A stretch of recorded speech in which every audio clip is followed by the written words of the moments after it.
All right. Joining me today on IHIP News is my friend and absolute expert in exactly what is happening right now. Her name is Ruth Ben-Ghiat, and she is the best-selling author of Strongmen, and she has an amazing, amazing Substack called Lucid.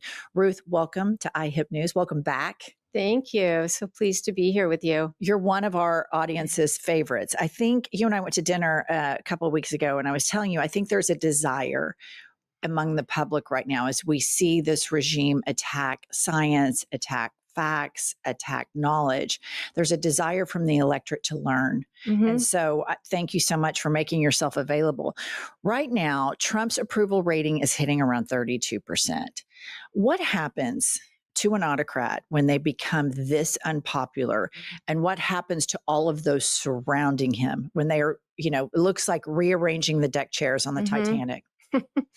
Yeah. So you've hit on. So one of the things is they never take responsibility for their actions, and they have by this time many autocrats have bought into this propaganda that they are infallible, that they can do no wrong, and so they will never say they're sorry or admit failure or blame. So what's better? You throw other people under the bus. So most autocrats are constantly reshuffling their governments. It's really crazy. And one of the reasons I wrote Strongmen was to demystify this idea that autocrats are efficient. So like Mussolini made the trains run on time. Well, in reality, every 4 years, he totally reshuffled his cabinet, right? So that happens. And we're seeing that because the people they put in are incompetent often to start with. And that's by design. It's by design. And why would somebody who wants to rule over, in an autocratic, dictatorial way, why would they want incompetent people? What's the psychology behind that? Because they're threatened of people who are too competent, and they don't want people who have independent sources of power, independent networks. And so they did this from the very start, where Tulsi Gabbard was put in there in a director of national intelligence with very few contacts in the intelligence world, so that she would be dependent on him or whoever is his trusted person. The same with Hegseth, or the people have to be flawed, so the leader has something over him or her. And so you have these people to begin with who are set up to fail. And then when the autocrat inevitably creates crises, they don't know how to handle it. Look at Kash Patel.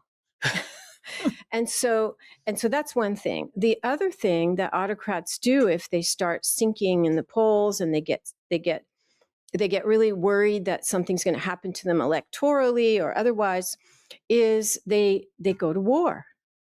They either deepen conflicts that they're already involved in instead of retreating, and Netanyahu has done this, or they start a war, and then they get into worse trouble. And this is called autocratic backfire. And so February 1st, I published an op-ed in the New York Times on autocratic backfire, and I had Mussolini, Putin, and Trump. And I said that I felt like I get these instincts that Trump was getting into the zone where he was going to do something to distract from all the messes he was creating at home. And I said, we should be prepared for some kind of military engagement. So there's patterns in the way that these people behave and think, and the tragedies that they create for the nations they're supposed to be governing. And I've noticed that Trump, he kind of has loose lips. He can't ever quite keep anything close to the chest because he likes to grandstand. He likes to boast. And he would say stuff, and you can always get little breadcrumbs from what he says. He would say, well, Bibi doesn't have an election because he's at war. How great is that? That's You right. don't have to have an election. He said the same about Zelensky. They don't have to have an elections. And he like streamlines basically what his nefarious plans are. But this situation with the war, there's been rumors not rumors, pretty substantiated. The State Department said that we went to war at the request of Israel. And then you have Putin, who appears to have something, I don't know, Trump adores him or something, compromise, who knows? A very deep tie. A very deep tie. But Putin is helping Iran. And as I watched the whole thing, Ruth, I'm like, okay, you have this guy, Donald Trump, who doesn't really seem to care that much about America. Mm-hmm. And he's helping these other forces. And it just seems to me like his number one goal is self preservation. When you speak about the psychology behind autocrats and that being their North Star in all of their policy. It's pretty incredible, and it starts actually with way before they get into office, because regular politicians, if you're under investigation or you have like problems of whatever sort, you don't want to run for office because journalists will start poking around. But if you're an autocrat type and you want to be further an autocrat, if you are under investigation, you feel compelled to run for office, because the whole point is to get into power and then use the government, take over government to fix your problems. So here's a list, it's partial, of the people who were under investigation when they ran for office. Netanyahu, several times. Berlusconi, 3 times. Trump, 3 times. Putin was under investigation, and they got into office, and look what happened. And immediately, like in Netanyahu, tried to do this judicial reform. And they always go for the judiciary because they need to get rid of their problems. It could be financial problems, could be legal problems. So it starts there with actually how they even get into An attack office. on the rule of law. Yeah, yeah, because they have legal problems or they're corrupt. And so they have to go against corruption. So that's the beginning of it. So recently, over the weekend, there was the White House Correspondents' Dinner. Of course, we have mental health crisis, gun crisis in the United States. And instead of coming out and speaking about this immediately, he goes to the White House press room and says, this is why I need that ballroom. Mm-hmm. And then you've got Lindsey Graham, who's jumped on board, all of the MAGA influencers. It's almost like they had a coordinated thing where this is why this man needs this ballroom. And it seems that he is laser focused on the ballroom, the arch, and remodeling the White House. What's the psychology behind this? Do you think he's planning on camping out in there? Is this something that's unique to this type of ruler? It's so bizarre. It's bizarre, but it's predictable. So that's the next stage of the self-preservation. So they get into power, and then they start doing things that cause problems at home. Look at Orban. He impoverished the nation while he became a billionaire and his cronies. And so discontent builds, hardship, falls upon the nation. And so the more they create problems, because remember, they never backtrack, because the thing to understand is that autocrats are not in office for the same reasons as other politicians. They don't care about public welfare. They don't care if the population has hardship. They care about self-preservation. So inevitably, they get more paranoid the longer they're in power, because more people hate them. The election might go badly. People do, crazy things to try and get rid of them, as we've seen. So they have safe spaces. And so these are people who are driven by fear. And you really can't, overestimate the fact of fear. And it's why they puff themselves up with personality cults. I am omnipotent. I am infallible. And they're telling themselves this. So at there was a recent Trump speech, and I don't remember the content, but I wrote on social media that he was self-soothing. It was like he was telling himself, as you say, he has no filter, that he was great, that everything was going to plan, even though that's not at all the case. And it could have been domestic, it could have been about the economy or Iran, who knows? But it was about him propping himself up. And then they create these inner sanctums, the cabinet officials who are sycophants. And so we've seen the ritual of when the officials meet, it's not to give him objective feedback that he desperately needs. And they all do this, Putin, and they all have their inner sanctums. Mussolini did it, Hitler. And so they're reinforcing his sense that he knows what he's doing, and they, genuflect to him. They praise him. So instead of making him more secure, this makes him more insecure. And so they end up with these, like Putin had his palaces, they have bunkers. Gaddafi had a huge compound underneath which he had sex slaves. They have these spaces where they feel safe. So the ballroom, I've been watching this develop for a long time. And the Washington Post just did they analyzed all his speeches for the last months. So we're at war. Like Americans are American lives are being lost, right?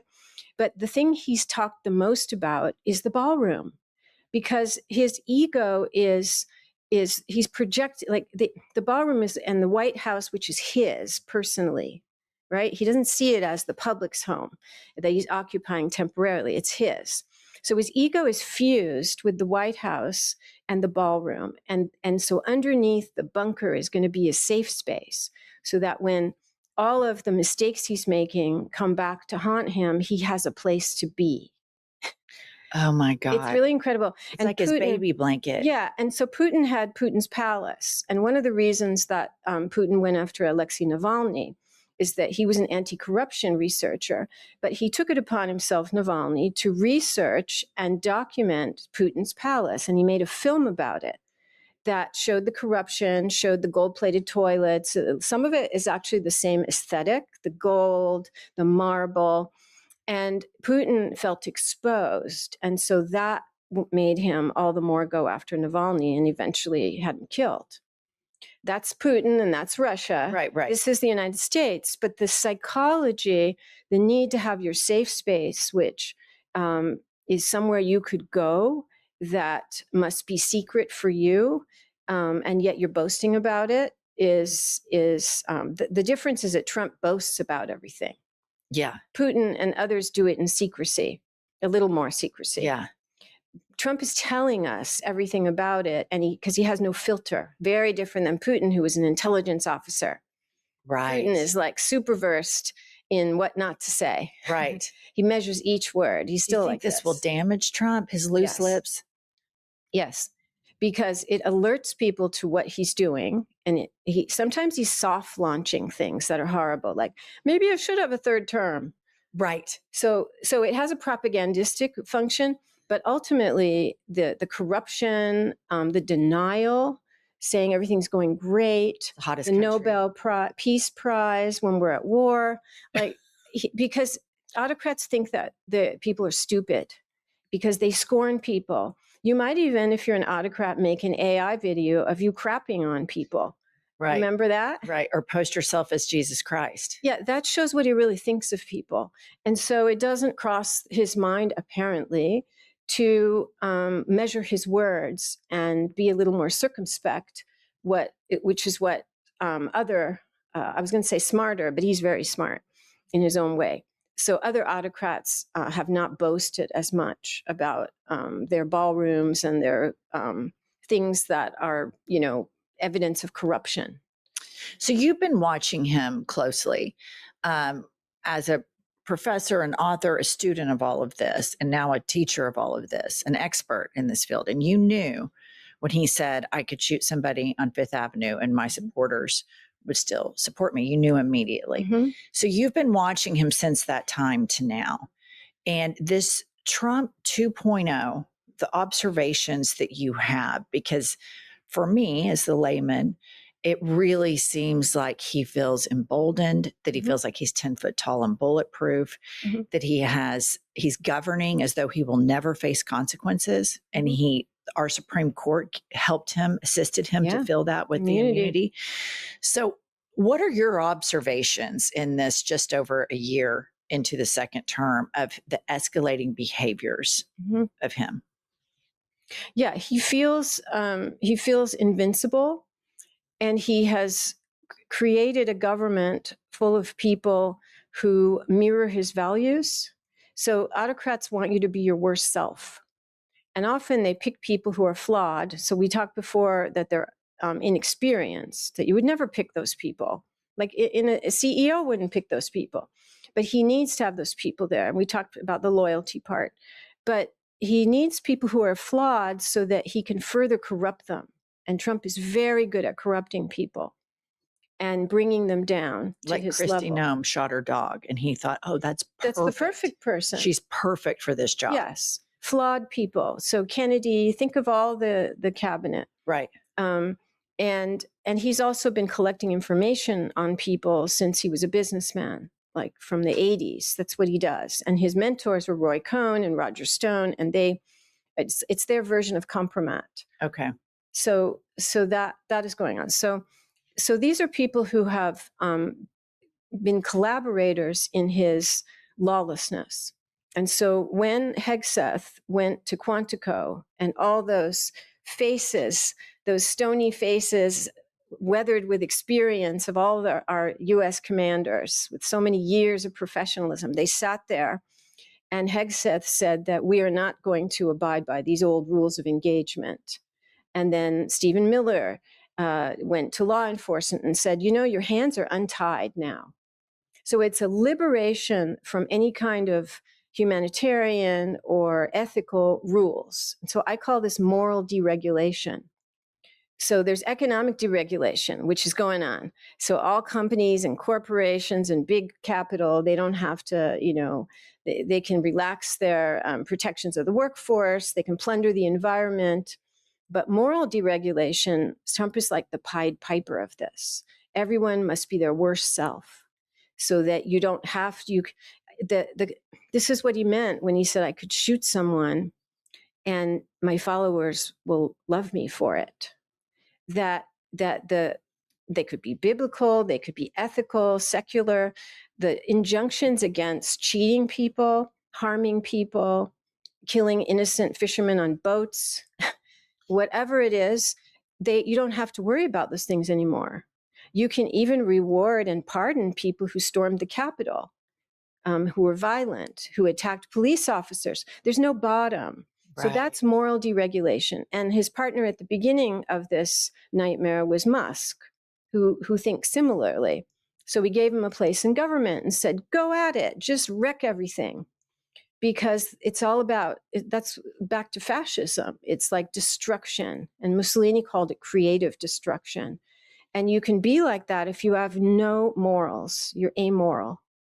So that's what we're faced with. So I've been talking about moral collapse and the need for a renewal of morals. And like we need a democratic politics that foregrounds values. Yes.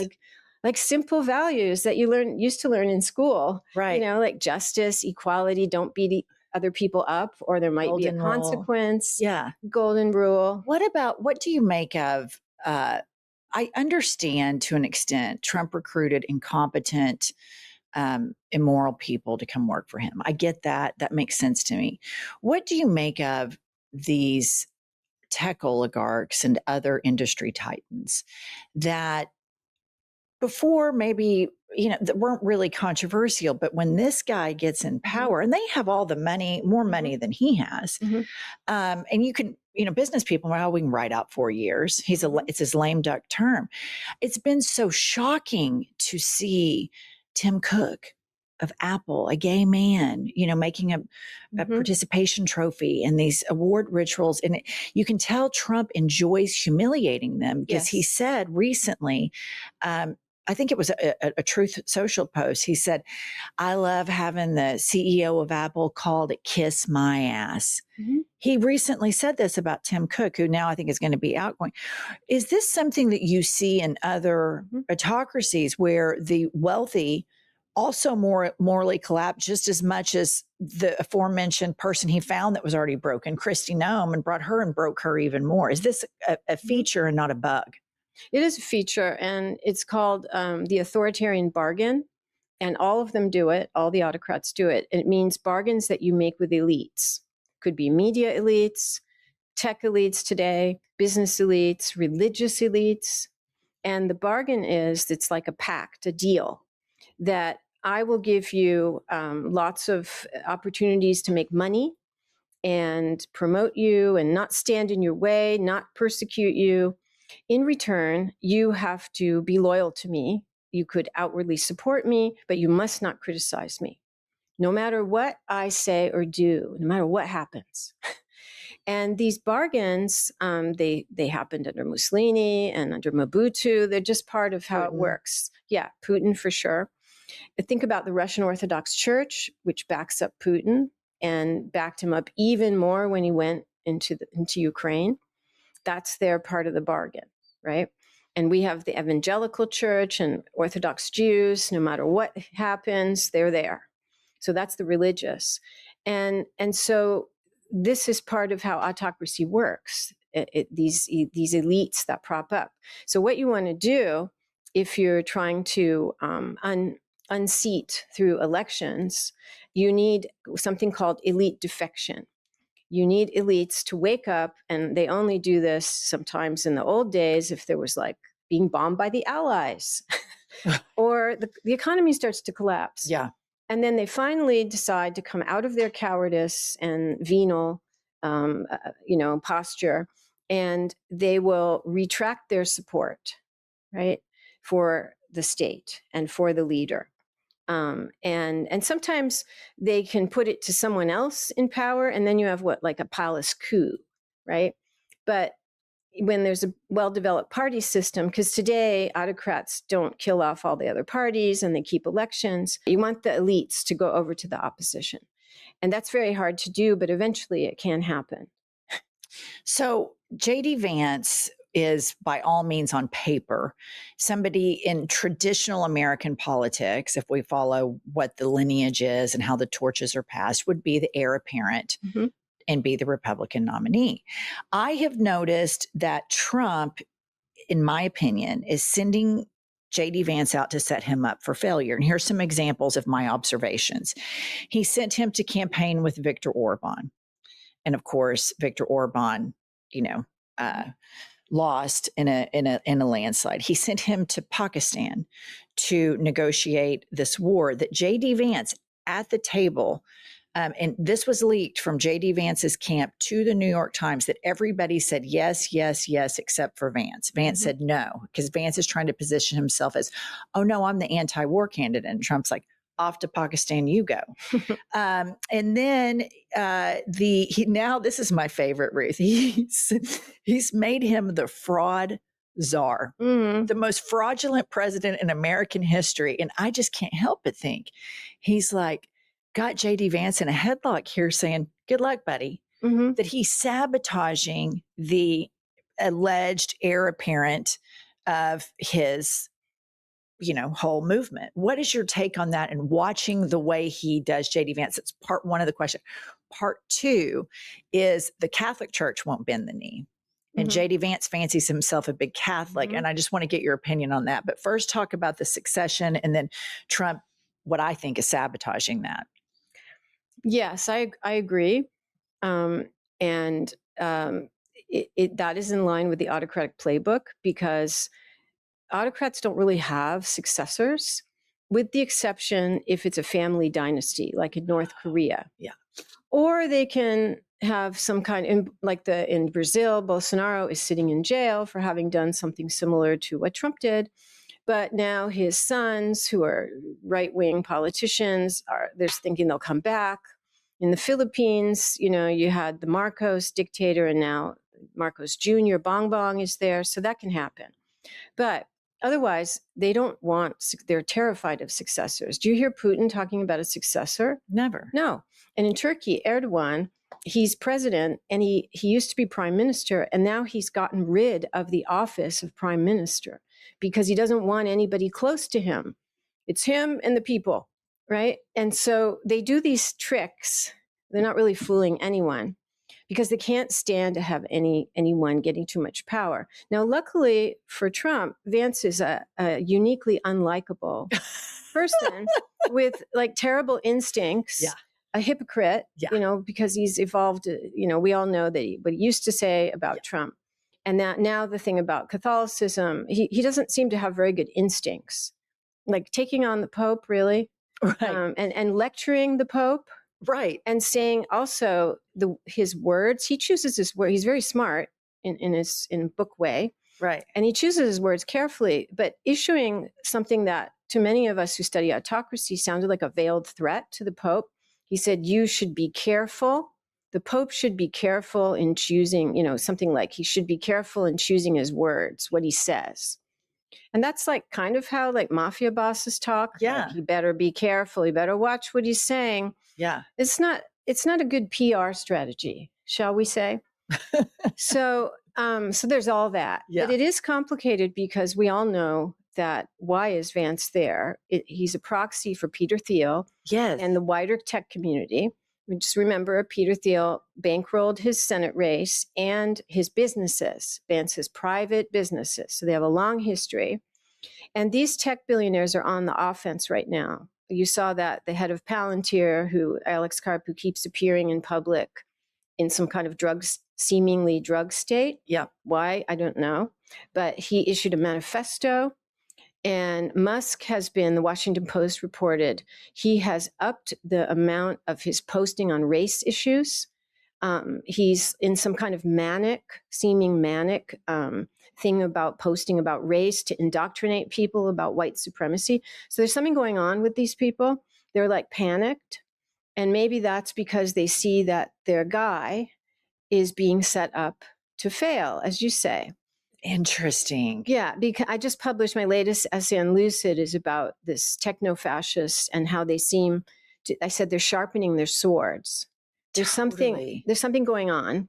Like, why release your 22-point manifesto right now if you're That was Palantir? nuts. Said that they wanted the draft. It was so incredibly, but I agree with you. There is kind of some sort of shared psychosis going on with them right now. And Musk, what the Washington Post found is that in the last months, he's posted 850 times on race, like laser focused, saying things like great replacement theory, that whites are a dying majority. And he's posted more than in these last months than in the preceding 2 years on the theme of race. So there's some kind of, let's say, anxiety. That's an underestimate of what's going on. Something is going on, and I do think it's linked to, I think you're right, Vance not doing very well, shall we say, in certainly in public opinion, and being uncertain about what that means for their whole enterprise. Yeah, because they made a huge investment into him, and Trump didn't want him. Right. But he had to win, or he was going to go to prison, Donald Trump, or face major consequences had Kamala Harris won. And so they sent the tech money. That makes perfect sense because they do seem a lot crazier. But go ahead. I have one thing. Yeah. And Vance has also, with the Catholicism issue, he's maneuvering himself into a space like in between a rock and a hard place, because of course he's one of the voices of white Christian supremacy. Mm-hmm. That's the ideological plank of this state. Mm-hmm. And it's now seeped into foreign policy, national security policy. Mm-hmm. That's what it is. White Christian hegemony. And so he converts and he does this book, but he's attacking the Pope, and a very beloved Pope, an activist Pope. Did you read where Peter Thiel, it was leaked, told him that he thought this Pope was an offshoot of the Antichrist and to ignore him? That's right. Which is insane that we have this billionaire, mm-hmm. Peter Thiel, whose side hustle is giving conferences about the Antichrist. I mean, this mm-hmm. is just, if I saw it in a movie, I would be like, this can't be real. And we're living it. That's why the Reverend Barber, he said it's a war on divinity itself. And I'm interpreting that not only in the religious sense, but just all that is good, all that is love, all that is, I agree with that. Is justice in the world. And so the Pope becomes the target. But this is not, so if Vance has to be, if the future of MAGA is in bed with white Christian nationalism, then Vance's stance is not helping. It's not helping. But what's interesting, and this is just what I know from living in the Bible Belt, is white evangelicals, which are, support Trump by, I think it's 90%, they don't like Catholics and don't think they're real Christians. So that was a really bizarre calculation on Vance's part, in my opinion. Like, his political instincts aren't that great, because I know from just growing up, it'd be like, well, Catholics, they're not real Christians. We're the real Christians. Like a Baptist friend or some friend would say that in school. Yes. And it's also the same. My mother's from Scotland, and they're Presbyterian. And there was a black sheep in the family, and he converted to Catholicism, and no one spoke to him. Yeah. Yeah. I mean, it's really interesting. Okay. So this makes perfect sense. All of these tech guys that invested heavily are crashing out. Trump, in my opinion, with evidence, looks like he is making sure any hopes that JD Vance has for being Mr. MAGA reincarnated. That's not going to happen. And here's what everybody has to see. We've gone from the fight, fight, fight image, a year, 2 years ago, to this video here, Ruth. And I want you to watch this okay, this is him last week in the Oval, and people are talking behind him. I mean, you can see his lip down. It looks like a stroke victim. I mean, he's a senior citizen, and I don't mean to, be ageist, but this is not the commanding alpha male. And you'll see here in a second, he wakes up, kind of checks in on everything, and then he dozes right back. There he is, checking everybody out. And then he goes right back to sleep. So take me and the listener in on this. So strong man, toxic masculinity, fight, fight, fight. Fast forward, we're in a war, approval rating 32%. That is the current situation, the cankles, the makeup on the hands, hiding the things. He recently had some sort of skin rash right here. Psychologically, is he aware? What happens to the cult historically? Take us what you think the imagery of this means. Well, two things stand out. One is that you saw there were people behind him, and there was somebody gesticulating and talking, and they decided to completely ignore the sleeping, and they just carried on because they're in denial. They're not in denial. They know exactly what's happening, but they can't acknowledge it. They can't wake him up. They can't acknowledge that he's not listening to them, that almost he's a figurehead just sleeping there, because that would puncture the cult, because their job is to be subservient to him. So if something happens, you just carry on, right? You just carry on. And it also reminds me of late communism in USSR, where there were a series of leaders who were not very healthy. And there was all kinds of popular criminal. Everybody became a criminologist. Like today, his eyes are slightly less opened. What does that mean? Because they were all some of them were half dead. Yeah. And so there's that going on. But the role of the elite standing behind him is just to barrel on and barrel forward and just ignore the fact what everyone sees. So it's an extreme example of how you have to lie for the leader. And the better you lie for the leader, the more your political career does well. And that's why we have dozens of people in high office, this has never happened, who previously had on-air positions at Fox. It's not just Hegseth. Pam Bondi had an on-air position, and she was Attorney General of Florida. Jean Pirro. There's dozens of them. Yeah. Because they know how to tell untruths and look good while they do it. Camera-ready liars. Yeah, and that's why Hegseth immediately put a makeup studio in the Pentagon. That was one of his first priorities because he was a Fox weekend host. So these people know how to ignore and just dissemble, even if he's sleeping. The other thing that strikes me is that Trump woke up and he looked around and then he just went back to sleep. Okay, nothing. He wasn't alarmed. This is interesting. If you fell asleep in an inappropriate time, your face would register some kind of alarm. And the camera's on you. Right. But he went back to sleep. And I don't know fully what to make of that. I think that he had no choice but to go back to sleep because he didn't do the opposite, which most people would have done, and they would have been embarrassed. Right. But this is also he's his own world. He can even, in a perverted way, it's like a demonstration of his power. He can sleep on camera and he's still there. He didn't have the inner conscience to say, hey, I shouldn't be sleeping right now. I need to wake up, because then he would be placed in a position of weakness. He's just going to sleep right on. Do those projections, based on other autocracies you've studied, when you start to see the strong man appear as frail and you start to see in real time their health failing, does that produce fissures in the cult, bickering in the cabinet, jockeying even though he looks, asleep, does that escalate the mania surrounding him? It does, but it can be in classic one-party dictatorships, it's a dangerous time for the leader. In Mobutu, who's in my book, he was a kleptocrat. He was the biggest kleptocrat before Gaddafi. And tell us what a kleptocrat is. When somebody who officializes stealing from the state. So he had mansions. He had his own Concorde airplane with its own runway, and the population was starving in the Congo. Okay. And he was always like, he did these things with the purging. So there was a guy I talk about who he sent to jail, then he made him a minister, then he sent him to jail again. It's like a constant chaos.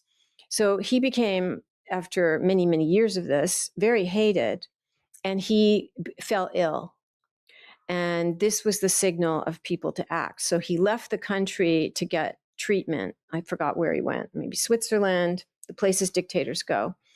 And that was it. He was forced into exile. So he showed his weakness. So when they show their weakness, that's why Putin is very guarded about his health, very guarded. And Putin disappears sometimes, and no one can know, because that shows people it's like a survivalist mentality, especially in Russia, where people are falling out of windows. Right.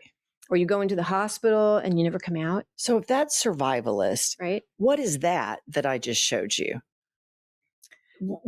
What is that? Just full display. Just I get to do whatever I want to do, and nobody can stop me. Yeah. Flagrant entitlement. Yeah. Yeah. And it works because the people behind him and around him and on Fox News it's like active gaslighting. Yes. They are choosing to ignore it and saying that he is still the greatest leader in the world, and ignoring completely. Well, Trump told us, and it was either 2015 or 2016, and he said, "Don't believe your eyes and ears." And so they're just deciding, I'm not going to believe that Trump is sleeping. He's still the great leader, and I'm going to message that. Or they turn any kind of adversity into a heroism, and like he's a victim, and so we have to help him. And that worked for a very long time. They wore the maxi pads on their ear at the RNC. Yeah. Yes, that worked for a very long time. But now he's sleeping, and we're at war, and the economy's tanking, and American science and medicine are being sabotaged. They really are, and education. And people are waking up now, and there's fissures in the party, and I think that all of this is going to continue. So the sleeping is like a moment where, remember that the elite bargain thing, it only works if the people around you keep saying, the emperor has no clothes thing. That's when they refuse to repeat the lies anymore, then it can fall apart. So this brings me to my final question, which is the media. And you remember 2.5 years ago, Joe Biden was president, and they were brutal on him, as they should be. I'm a believer that if you're going to run for the United States of America, you have to have thick skin. You have to be able to put up with comedians. Like, I think Donald Trump is wholly emotionally unfit for the job to be president. He's too thin-skinned, and he likes being a victim too much. But then when you think about the way the press, whether, justifiably or not, went after Joe Biden, he chose to run for president, you're going to have a lot of shiny lights on you. Any misstep, any nodding off. And then I see the disparity in the way this is covered. Fox News, if Joe Biden fell asleep like that in the middle of a war, I don't know that there's enough emergency rooms in New York that could resuscitate all of them. I mean, they would just completely go into overdrive. And so we saw in Hungary that Orban moved quickly to buy media companies. And we see Trump acolytes and supporters like Larry Ellison. He's bought CBS, now he's bought TikTok, now he's buying CNN, and on and on and on and on. And there was the 60-minute interview the other night, right after the ordeal at the White House Correspondents' Dinner. So he could go pitch, laser focus, we've got to get this ballroom built. There's reporting coming out now that interview was 40 minutes long, and they edited it down to 12 minutes. And you remember Trump famously sued CBS for deceptive editing in the Kamala Harris. Okay. So this girl that I love, she's excellent online. It's called Decoding Fox News. Oh, yes. She's fabulous. And so she provides us all a wonderful service. And she watched the entire unedited version and talked about how deceptive the editing was. So if we don't have a mainstream media that doesn't, like this guy is clearly unfit, he's fallen asleep, somebody needs to give him another cookie and wheel him on down, to his nap time or something. It's troubling to me, but then I just think about what Hungary did. So if you'll address that and then leave us with, you're so good, Ruth, about finding hope and how much you believe in the spirit of humanity, in the spirit of freedom. And so if you'll just leave us with your thoughts on all of that. Well, Hungary shows, it's really interesting the more you look into it, because the way that Magyar campaigned was designed to get around this trap that Orban had essentially completed a level of media capture, as it's called, when you have bought out, or, had friends buy or allies buy. So in the preceding elections in 2018, 2022, the opposition candidates and their messages weren't even heard by people outside big cities. They because all of the TV stations and radio stations refused to air them. They didn't give them any airtime. So Magyar did this thing, which at first I was like, why is he doing that? For 2 years, he went on this, like, you remember what Mamdani did, where he walked the length of Manhattan? Yeah. Magyar did this all over Hungary in rural areas. And he did a 1,000,000-step march, and he went to like hundreds of small towns and small cities. He went to almost all the parishes in Hungary. So this is why it took 2 years. And he presented himself in person to these people. And he held rallies, even small ones. And he just had this, he's in his 40s, so he had huge amounts of energy to do this. And guess what? It paid off, because there's new data now that about the voting. And every village or town where he went in a rural area, you could map on who voted for him, and it matched. So he showed up in person to get around the media block on him. Now, this is a very large country, and you can't do that to that level, but that's a sense of hope. And the other thing, Hungary also, and we also are meeting, people don't like blatant corruption. They also don't like brutality. There had been things going on with education, had been, completely defunded. Did you know that the Department of Education equivalent in Hungary was moved to the Ministry of the Interior, which is the police? So that education now sat under the aegis of the police. And so there were like very repressive things that reminded some people of communism. So they didn't want any more of this. But it's all the more notable, and it shows that even in a climate of media capture, you can prevail. And in our country, we have also this individualized media system, like you, like creators and people who are fighting the good fight, who have huge followings. Substacks, right? I've got over 200,000, and there's so many of us, right? And we could coordinate our messaging more if we wanted to do that. But it's strength in diversity. Yeah. And so that's something that no one can take away from us.